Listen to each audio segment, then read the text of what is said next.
pensais pas forcément qu'il pouvait avoir ce niveau-là en 4-4-2. Là, on voit quand même bien qu'avec quand il a un défensif à côté de lui, que ce soit Cheka ou Ogouchoukou, il a une liberté pour se projeter vers l'avant quand il y a besoin, et il est aussi capable de faire les efforts, d'aller gratter des ballons et d'être un peu un chien dans le secteur défensif.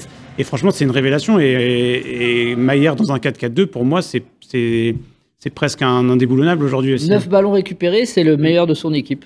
C'est un dilemme chez Bruno Genesio. Il le dit. Mayer ou Tay.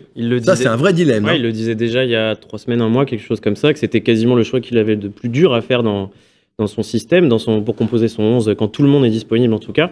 Mais comme dit Nico, maintenant la faculté d'adaptation de Mayer au 4-4-2 comme au 4-3-3, je pense qu'avant il y avait peut-être cette idée que Mayer était un petit peu plus performant dans le 4-3-3 et qu'il était dans le 4-4-2.